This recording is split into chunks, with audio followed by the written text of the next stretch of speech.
नमस्कार. आपल्या शेत शिवार या यूट्यूब चॅनलमध्ये तुमचे पुन्हा एकदा स्वागत आहे.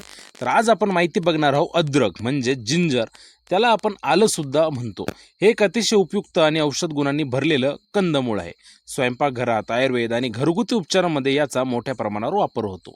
या वनस्पतीचं वर्णन म्हणजे अद्रकीचं वर्णन जर आपण बघितलं तर एक भूमिगत कंदवर्गीय वाढणारं आहे. याचं देठ 2 ते 3 फूट उंच वाढतं किंवा यापेक्षाही अधिक वाढू शकतं. पाने लांब, हिरवी आणि सडपातळ असतात. कंद बाहेरून फिकट, तपकिरी आणि आतून पिवळसर क्रीम रंगाचा असतो. चव तिखट, तुरट आणि सुगंधी असते. याचं हवामान जर आपण बघितलं तर गरम आणि दमट हवामान आल्यासाठी उत्तम समजलं जातं. भरपूर पाऊस आणि उबदार वातावरण लागतं. लाल गाळाची किंवा मध्यम काळी माती यासाठी योग्य आहे. जमीन सच्छिद्र व पाण्याचा निचरा चांगले असलेली असेल तर चांगलं उत्पादन होण्याची शक्यता वाढते. याची लागवडीची पद्धत जर आपण बघितली तर बियाण्याऐवजी कंदाचे तुकडे करून याला लावतात. प्रत्येक तुकड्यात 1-2 कळी असणे आवश्यक असते.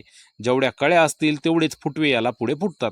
लागवडीचा मुख्य काळ जर बघितला तर जून जुलै हा खरीप हंगामातील आहे. याच्या ओळींचे अंतर 1 ते 1.5 फुटापर्यंत असते तर झाडांमधील अंतर 6 ते 8 इंचापर्यंत असू शकते. खत आणि पाणी व्यवस्थापन आपण याचे बघितले तर शेणखत, कंपोस्ट आणि सेंद्रिय खत मोठ्या प्रमाणात याला दिले तर उत्पादन चांगले वाढते. NPK संतुलित खत दिल्यास कंदाची वाढ चांगली होते. आल्याला पाणी जास्त लागत नाही, पण आर्द्र वातावरण आवश्यक आहे. 10-12 दिवसांनी मध्यम पाणी देखील याला पुरेसं होतं. आल्याचे पीक 7 ते 8 महिन्यात तयार होते.